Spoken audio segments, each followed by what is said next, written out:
All right, welcome to the Championship Mindset Podcast. Funny thing about mindset, everyone talks about it, right? But almost nobody trains it. All right, this show is for athletes, parents, coaches, anyone that wants to think clearer, perform under pressure, and build real mental strength for sports and in life. It applies to both, right? Here you'll get real stories, simple advice, tools, and proven ways to train the one muscle that drives them all, your mind, right? So my sports career ended in an instant with injury. Um, I realized in that moment I had no identity other than the one that I had built as an athlete. I lost control of my life. Everything spiraled out of control until God placed the world's top mind experts in my path. Not only did they heal me, they trained me how to control my mind and master my emotions. Now, my mission is to help athletes and people everywhere to do the same: fun, fast, easy, permanent. Starting with kids as young as 10 years old and teach what isn't being taught: how to think, lead with intensity, identity, focus, create motivation, and build unshakable confidence and resilience. And this podcast supports that mission. Today's guest, John Daly, is a physiotherapist and coach from London, originally from Ireland. One of the top things on my list to do is go to Ireland, but helping runners move smoother, heal quicker, and ghost the pain and injuries that keep popping up like road signs along the run. He blends science, structure, and a bit of Irish magic to help people run smarter, freer, and with more strength and confidence. John, welcome to the podcast. How are you, buddy? Great. Thanks so much for having me along, Spencer. Yeah, really appreciate it. And really looking forward to the chat that we're going to have today.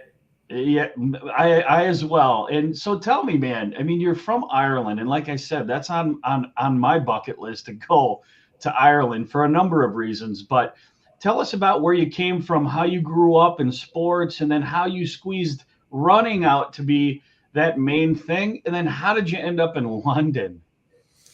Yeah, so grew up in the countryside, County Mayo, in the west of Ireland, and like everyone in Ireland, we either play Gaelic football or hurling. And where I'm from, we're a real Gaelic football county. So was playing football, Gaelic football growing up, and I actually did track and field when I was younger. When I was kind of 12, 13, would have in the summer done kind of 80-meter sprints, 100-meter sprints, Okay. then 4x100-meter relay, then in the winter cross country, and went on and actually won a team national cross country championships. But then got out of that really with just playing so much team sport between soccer, as we call it in Ireland, different to here in London, and then playing Gaelic football as well. But then thankfully got back into running again. So I was actually away skiing in the French Alps, and a few of my friends had signed up to the Vienna Marathon, and they asked me if I'd like to join. And as a physio and not a runner, I didn't want to go and join, but one of them said, I'm going to do the half marathon. I found it difficult to do a marathon alongside Gaelic football, if you want to join. So then I started training that January, and yeah, just fallen in love with it. And so much so that I've ended up going to E10 in Kenya at altitude on a physio running camp, and was lucky enough to train alongside Faith Kipyegon. That's won gold in the last 3 Olympics in the 1500 meters. And from just being exposed to it in Kenya and learning so much there from a 2:12 marathoner, I've really then just gotten into it myself.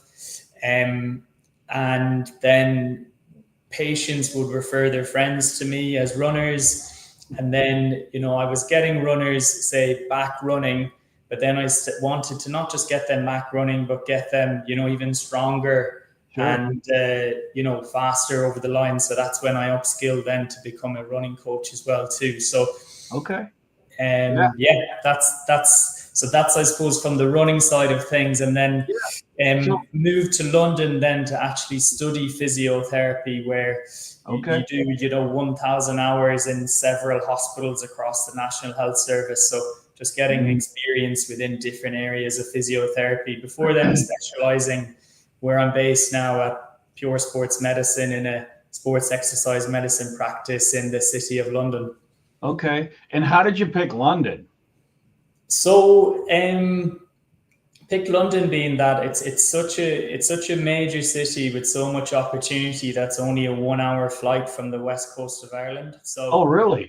Wow. You can literally fly into this tiny little airport in the west of Ireland in the countryside, and then be back home. And you can even go home for a weekend. So, same time zone. You're not that far away from family. Whereas you can come to London and really specialize in musculoskeletal physiotherapy. Even now we've got a run club here in the clinic. There's lots of events. There's the London Marathon, which I did last year. So there's just so much happening and so much opportunity. Yeah. Yet you go back to Ireland and you're in the countryside, nice and quiet, calm, slower way of living. So it's really nice having the kind of the balance between the two. Yeah, for sure. Like you said, opportunity sounds like that convenience. I mean, anytime there's convenience like that, the opportunities just keep coming, I'm sure. So, when we spoke the other day and we talked through this stuff, you had mentioned how structure and routine excuse me, give you like clarity and focus in training. But then you said something that hit me.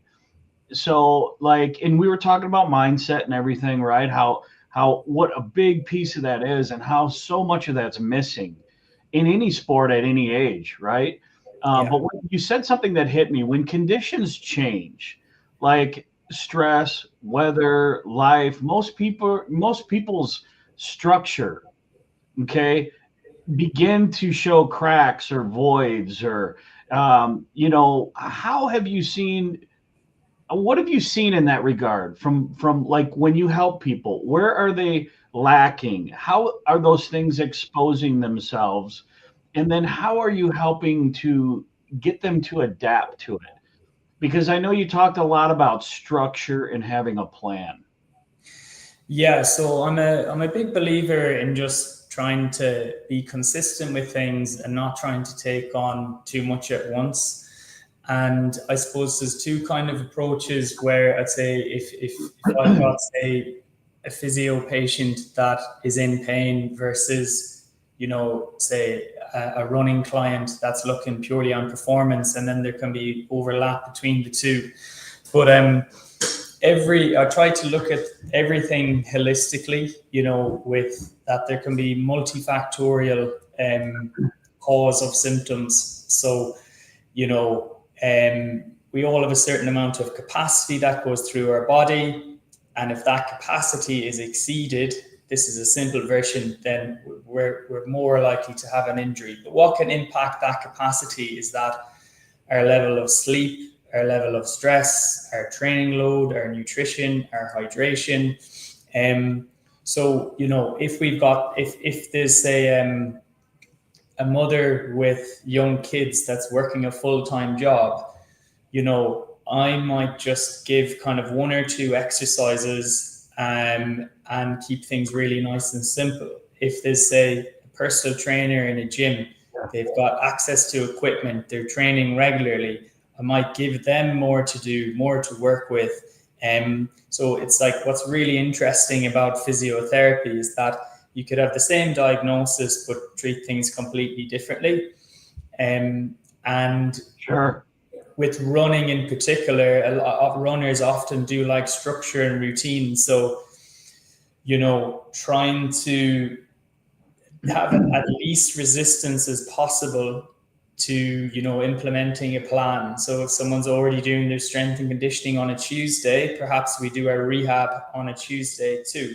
But the rehab comes first where they're freshest. So, I really like to try and set a target initially that we can hit to have that positive reinforcement of achieving it, and then layering on from there, instead of saying, here's 20 exercises, I want you in the gym every day for an hour, it's not realistic or sustainable.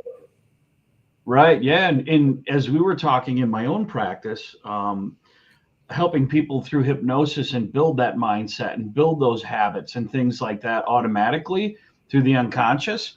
One of the things that we talked about is making it simple, right? Because humans there's so many variables, right? And in fact, we even talked about how, most people are like, okay, this is my cause. This is what's happened. Usually those are symptoms of the cause. So helping break it down into bite-sized pieces helps in most cases in my own practice, where it squeezes out what the cause is. And now we take another level of success, right?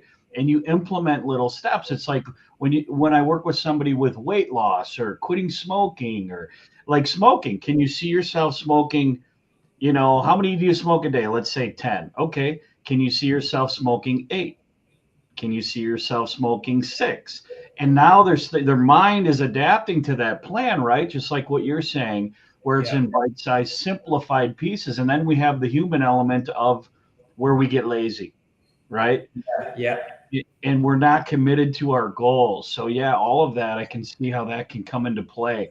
And to really help with, like consistency, like say, like, for example, I'll often ask people report, I should be stretching more, I need to stretch more, or I need to do, more loosening up.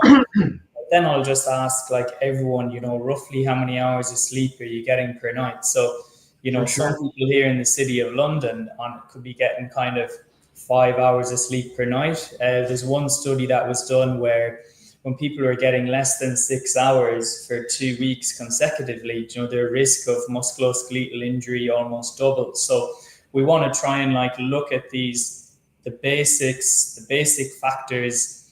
Yeah. If we target an area like sleep, then we have this drip down effect of that can improve our mood, our energy, our recovery. We're less likely to feel and experience pain. We're more likely to engage in the rehab. We're more likely to absorb it. So, looking at those factors and targeting something like that to try and improve, to then help all these other factors. So, that can definitely help with, say engagement and people, committing to a plan. For sure. Totally, man. Even with myself, I'm challenged with diabetes. If I don't get enough sleep, it fires off the issue. And then you've got chemicals in foods, and you've got other things, right, that are also combating what you're helping, right? So taking things into account. If sleep is poor and we're fatigued, we're more likely to make poor nutrition decisions. And, then that's going to not help us recover as well, or fuel our sessions as well. So, I try not to give too many things to work on, but, if someone's sleep is really poor or their pain is impacting their sleep, we can have the best rehab plan in the world. We can have the best training plan, but we need to try and get, at least that kind of 6, ideally, obviously 8+ hours sleep a night. Yeah. And like how you're explaining it, you obviously know this, as the client starts seeing small results, right? They want more of that. And as they want more of that, you can implement more stuff, more things, right? Yeah. What you basically want is to, try and set a target that you can hit, build some momentum, start to feel the benefits for it, want to do it, want to go for that run because you'll feel better, want to then have something nutritious afterwards because it will aid your recovery and you'll feel better because of it. Yeah, for sure. Drive, desire, discipline, right? You help them build all that. And that's brilliant, because it's not just about running. It's not just about miles or minutes or time. All of these things are a collaborative result of whatever that outcome is. Completely, because if we can't run, then what can actually happen is people run, that helps with stress and anxiety, and then they can't run. And therefore these factors then increase, and it can be just the opposite, this downward spiral. And so, that's why I really try and keep every runner running. I will make sure to screen for bone stress injury or anything serious. There's a lot of that on the rise now, unfortunately, with how popular running is. But then can we even do a form of cross training where we're still working on the aerobic fitness, conditioning, and also psychologically just working towards something just in a different way and getting those health benefits? Yeah, absolutely. Do you encourage anything like visualization, self-talk, any of that kind of stuff? Yes, so it depends. Like if I had someone in earlier today who's going for a 2:22 marathon. And what is 2:22? I'm not a runner. 2:22. I'm not sure what it works out per kilometer, but it's pretty fast.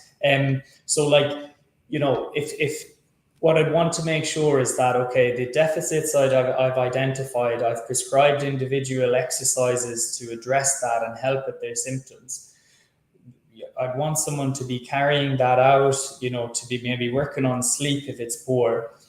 If the main key things are addressed, then I might look at implementing things, on the mindset side of things. And if someone actually has got a race, what I think is really beneficial, I learned this from our coach in Kenya, is that visualizing even the day before the race. So what's the day before the race going to be like? What are you going to have for lunch? Where will you be? The night before the race, you've got all your kit lined up. The morning of, you're having your breakfast, you're getting to the start line, you're having a plan for if it's quite sunny, where people struggled in 3 marathons this year. Tokyo, London, and Berlin, all warm. People very disappointed because they didn't set their expectations for the heat or train in the heat. Preparing for if it's warm, preparing for its cool conditions, and then visualizing actually, getting to the start line, getting to doing the race, and visualizing it being going well, it being a positive outcome, having, that race day adrenaline, the taper, the carbon shoes, all those things, and that you don't have all together in training. Yeah. So then when it actually comes to the day, you act it out. You've already thought it through. You've already practiced it. Yeah. You've done your long runs on heavy legs in maybe warmer conditions and without your carb load and after a busy week. So then when it actually comes to the day, you're prepared. You've got your goal A, B, and C.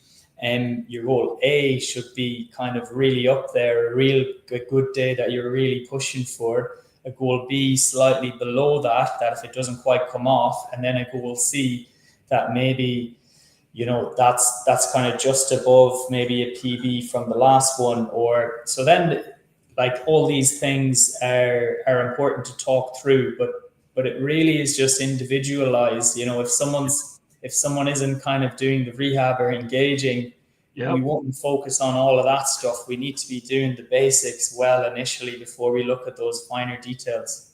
Yeah, for sure. And I mean, when I'm in a session with a client, and what I do is I install and I guide them through the visualization into their unconscious mind. So when they get in that moment, and then we anchor it.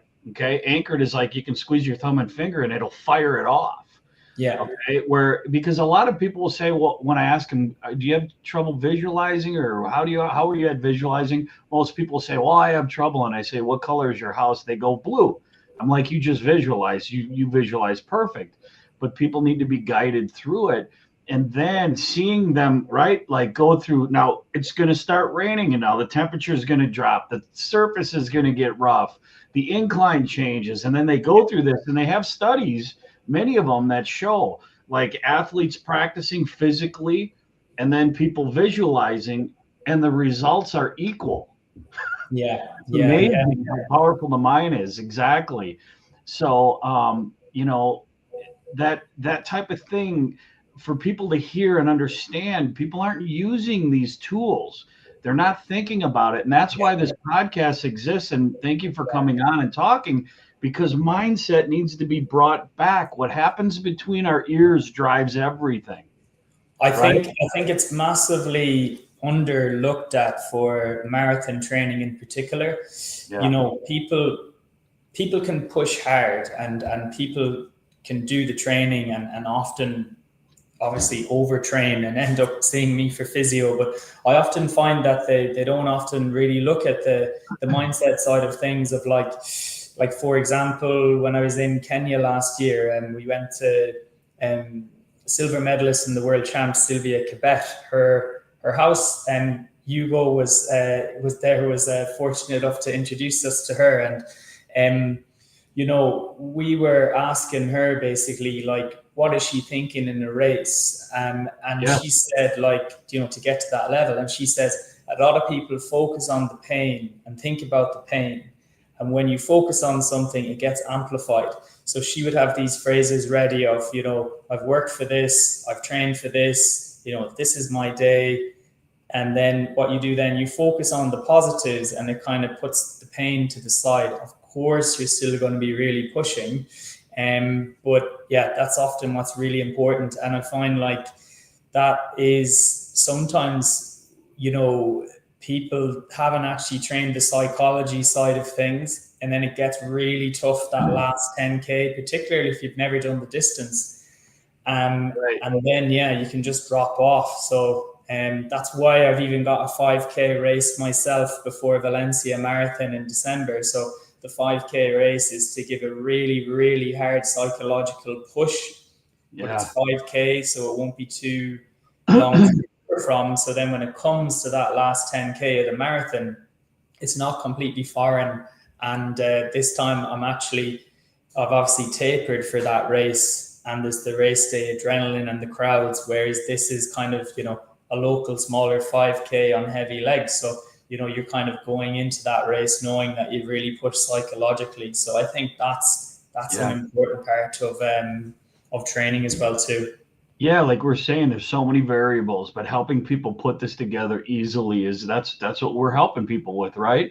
I mean, it's such a powerful understanding and model, you know. And then there's pressure people need to lean into, like what you were saying. Notice the positives and the negatives, right?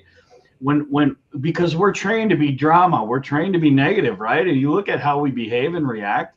When that comes, that challenge is actually there because you earned it. That negative is there because you earned it. And it's a signal to go, okay, find the positive in me and shift it into your purpose, shift it into your drive, whatever you're doing.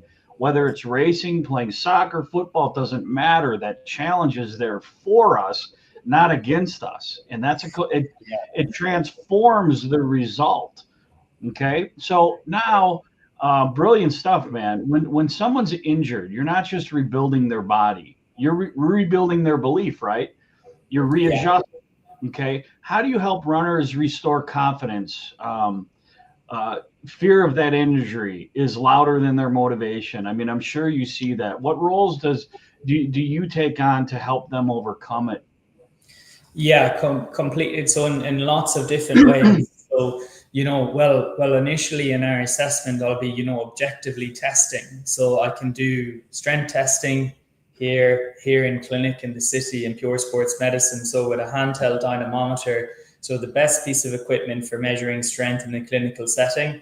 So I'll do 3 tests left to right and identify if there is a deficit.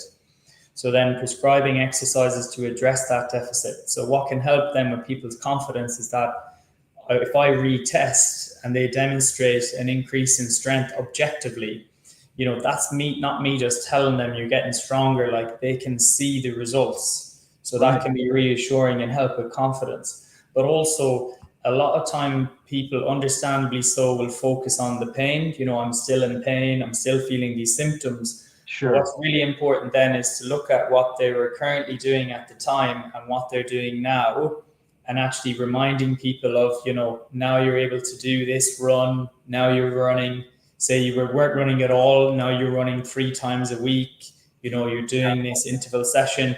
So sometimes, obviously, because it's people's body, and each day those changes are so gradual. So reminding people what more activity they're doing, even if symptoms still present, objectively what the markers are of them getting stronger, but also just reassuring of like, okay, you've been for several runs now, and we haven't had a flare up, we haven't had irritation, and yeah, reassuring people in that regard. And I like to, when I'm assessing, I can determine basically, we all lie on a scale between endurers and avoiders, everyone in the world. And endurers are often runners, are no pain, no gain, keep pushing. Avoiders need a little bit of encouragement. So that would be a case of like sometimes even runners that are endurers might need kind of very, very strict guidance on what to do, but then showing them how they can progress it on. So say adding in more time. And then your avoiders might need a little bit more encouragement then of actually, it's okay to do this. It's okay to feel a 2 or a 3 out of 10 while you are running. And then that can then obviously build up their confidence as they start to do more. Right. And then, like you said originally, like when we first started talking yesterday or the other day, is structure, right? Because now you have the in between where you've got both of those type, right? And then you have where you're going, and then you need to have the right amount of downtime, right amount of recovery time, that kind of stuff too, and then just keep building, right? And that comes into play as well. Yeah, it's really important. So sometimes people think just with rehab, it's like the more the better. But I almost describe it at times of like exercise prescription, like a medication prescription. So if we're prescribed by our doctor, our GP, to take a medication once a day, we don't go and take it 3 or 4 times a day. So we can't overdo exercise and rehab and stuff. If it's like a strengthening exercise, it may be 2 or 3 times a week that we want to cause those micro tears and then build the structures up. Whereas if it's a stretch or mobility, that might be then done more often. So I think it's really important to, explain why we're doing the exercise, what it's for, and then what the next steps are. But also giving kind of where we're going with things. So maybe we start off double leg plyometrics, then we go single leg, then we do our return to running. So for sure. And then framing that, you might not be running now, but at least we're getting you stronger. We're working on your aerobic fitness on the bike, trying to give the positives to work on. Yeah. And this is so huge what we're talking about. Like for myself, my career ending injury, that happened because I didn't do what you're talking about. I was programmed, no pain, no gain. I would twist ankles hard. I would hurt my knee. I would over and over and over injure, but I was always the best on the team that I played on. I wasn't a long distance runner. I was soccer, all these other things, basketball. And what happened was I would get injured. I wouldn't heal properly. I had no guidance, and my emotional self took over, and I got to get back in there. And that ended up to be a bone defect years later that ended all of my dreams. And then my life spiraled out of control, like I was saying in the intro. So this stuff is very important for people to understand, to be able to know in advance there's ways to manage it and work with people like you and myself to do these things properly. Yeah, completely. And I'm sorry to hear that. And like it can happen where it's people's identity. I had a runner say to me about 2 weeks ago that had a stress fracture. He would run with his friends on a Tuesday. He would run with them before work. He would, go to events at the weekend. Can't run at all now. And he literally said it stripped away part of my identity. So, and I get that. Like as a runner, I've had injuries. I've had to, miss races and miss track sessions and be stressed about pulling out a London Marathon last year and all of this. So that's why I'll even ask a runner, like, why do you run? Why is it important to you? And sometimes I think people, unfortunately, are just told to just stop completely and not really told fully why, and not really given any guidance on how or when to get back into it. And then that can just be, a massive factor. So that's why, the things like the bike, doing even just a little bit of running, the treadmill can be very beneficial for keeping lots of variables the same. But plays a big factor. Yeah, and what we're talking about really, I see as at least in the United States, is the most common result. Even when players age out, they lose their identity. They have no idea how to transition. And And like that's it. Like drugs, that's it. alcohol. Where if it's say your American football and then your career is over, it's like right. Whereas actually, if people are even told, okay, right, maybe there's this exercise, there's this activity, like there's lots of different ways we can elevate our heart rate and work on our fitness. We don't, So I think that's really important to, and not just like treat the person as well, and not say the MRI scan that may have Right. findings. Does that actual finding on the MRI correlate with the symptoms? Is it the cause of the symptoms? Treat the person in front of you like a human, and show empathy, which is really important. That's right. I mean, man, what we're talking about is powerful. I mean, this is brilliant stuff, because this isn't just therapy that we're talking about. This is solutions. This is solutions that every single athlete should have access to. But when I began the podcast, we're not trained in this. So many people talk about it, and then later, like, and then it's too late, right? I mean, so I really appreciate this conversation, man, because what we're doing right now is what people need to hear. And put the mindset first and understand that there's solutions. It's not where you're going to talk through your problems and that kind of stuff. It's real application of real solutions, and then tailored specifically to each individual. There's not much of this out there. And just to kind of be even more specific, so if we have got some runners here to take some advice away. So let's say we're training for a race, we've got an injury, and of course we want to get things looked at and screened, and if we believe there's anything serious or sinister. But the marathon event, say it's predominantly an aerobic endurance event, even your 5K, 85% aerobic. So this is, say, our base of our pyramid. This is our zone 1, zone 2 fitness. The higher we go up, the higher the heart rate, the higher the intensity.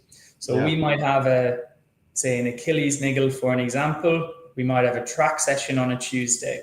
The faster we run, the more load goes through our Achilles. So instead of potentially going to that track session and pushing hard 400 repeats that could irritate it, we say, let's maybe run easy, or let's do a bike session. So we're still working, we're still exercising, we're still working on our aerobic endurance, but we're less likely to irritate and flare our Achilles up. And then also what we may do is do some, strength and conditioning. So we're building up that capacity. So it's important to try and be adaptable. A lot of people will say, I did it because it was on my plan. I have to do this session because it's on my plan. Your plan knows nothing about your body, your symptoms, your stress, your sleep, your nutrition. Right. So I think it's important to try and keep yourself consistently training, but be open to be adaptable, not trying to force a mileage number, listening to your body. So that can be an example of, just a bit of a mindset shift of like, it's important to try and be adaptable with your training and keep yourself training. Yeah, for sure. So open-minded, be aware, adjust, right? Don't let the logical mind take over. That doesn't produce good results. Yeah. Beautiful, man. I mean, that's the kind of insight people remember long after the run is over. Now, the other thing is too, because it's not about just training harder. Most people work harder. It's not about that. Do more techniques, do more skills. No, you don't need to do that. You got to get everything else in line with it to go further for the best results. And it's about training smarter inside and out, right? Yeah. So, for the people that you work with, they don't need to just be runners, correct? They can be any type of athlete, basketball player, soccer, any of that kind of stuff. Great. Basketball, soccer, triathletes, everything. I mean, like lower limb sporting injuries is really my speciality. Okay, perfect. Well, dude, this has been awesome. I'm so glad that you came on and we got to have this conversation. thank you for sharing everything that you talked through, the nuggets, the bits, the advice, all of it. And thank you for your heart and your mission to help people to move better, heal smarter, all of that kind of stuff. So, for people that want to get in contact with you, how would you tell them to get in contact with you? Yeah, so first of all, thanks so much for having me along, Spencer. I really enjoyed that chat. The time just flies, and as you can see, I'm really passionate about helping people, about about running, about helping people towards their goals and everything. And so yeah, people can find me so on Instagram under JD Running Physio Run Coach, and then on my Instagram there is a link tree where under there where they can find me on LinkedIn. They can find my online profile to book in if they wanted to do a face-to-face session in London. If people wanted to book a discovery call to talk through, some potential coaching. Sure. I've got a couple of people in the US training for Chicago Marathon this weekend. Some people Nice. doing New York Marathon next month. And yeah, it can really work well to have someone to say for accountability, but also I feel like I can guide and advise people not just on their like their running, but also on their physio and their load management, and then combine the two. Yeah. And so yeah, people can drop me a message on Instagram if they have any questions, but then find me on LinkedIn, on Strava as well.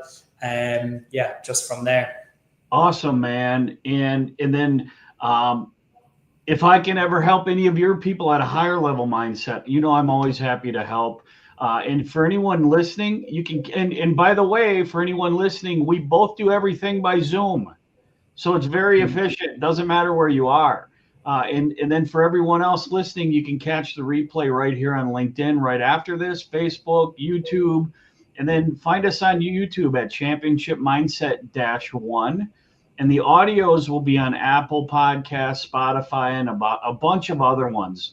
And if you're ready to upgrade your mind or you're a young athlete for peak performance in sports and life, go to freedomandhealing.com, schedule a free discovery call with me. And until next time, keep training your mind and live like a champion.